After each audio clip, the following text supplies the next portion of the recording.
public groups.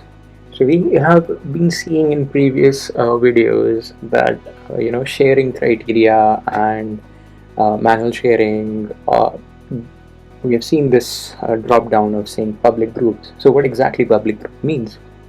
So public group is a set of users. It can contain individual users, it can contain other group users or a role. So set of users, individual users, groups.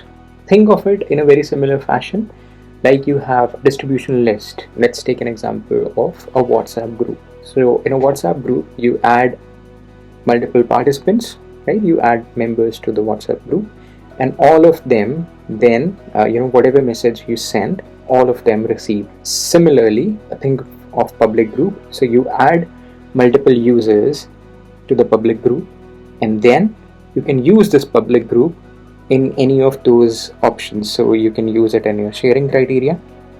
So all of these users in the public group will have access to those records. You can use it in your manual sharing, which again gives them access.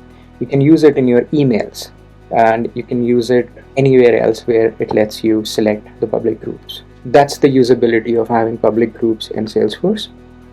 Right, so let's see how we can create these public groups. Go to our setup, our favorite place, and then we'll search for public groups, which would come up like this, and then you click on new. So the screen would open up like this. So obviously anything that you would create in Salesforce would ask for a label.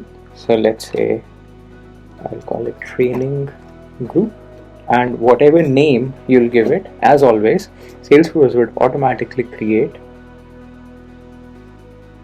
API name for it, which would remove the spaces and put an underscore to it. So one thing that you need to consider here is that in this public group, there's an option here, grant access using hierarchies. So and you have option either to check it or uncheck it. Be very careful of this when you're creating a public group and when you are using this public group in any of your sharing criteria. Why? Because if you are using grant access using hierarchies, then everybody who is above that particular role in the hierarchy would have access to these records, which you might not want to do. You only want to limit it to the set of users you are adding to this particular permission group, right? So be very mindful of this particular checkbox. I've seen people missing this checkbox, and then the records are being shared to the people who it shouldn't have been shared, which is basically a compliance issue. But be very mindful of this. So then what you can do is you can search using role users. So let's say I want to select the user, right? Then I want to select a role here as well. So let's say I want to select our favorite one, which is Western Sales Team. Then I can also select a public group here as well, but this is the first public group we are creating, so we cannot add another public group. Or we can have this option of role and subordinates. So we have seen this option of role and subordinates earlier as well. So what basically it means is, so roles, as the name suggests, it would only grant access to that particular role which we are selecting.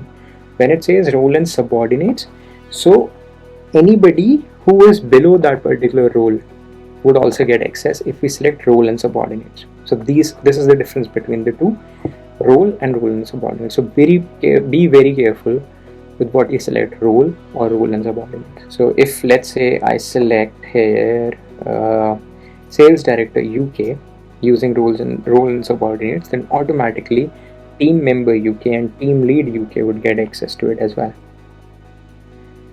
So be very mindful.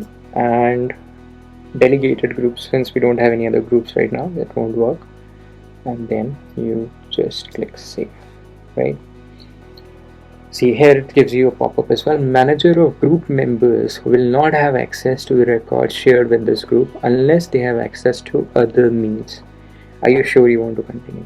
Why do you see this pop-up? This is because we have unchecked grant access using hierarchies.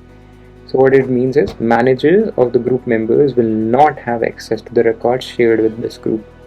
So basically, managers are the people who are sitting above in the role, right, in the role hierarchy, they will not get access because we have not granted access using hierarchies.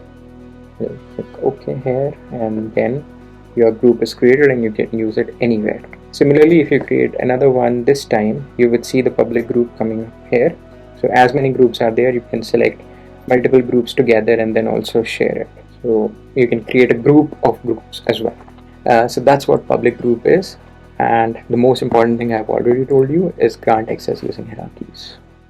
If you have any questions, you can join the QA session, which happens every Friday. And please drop in your comments, feedback, and any questions in the comments section, and I'll get back to you.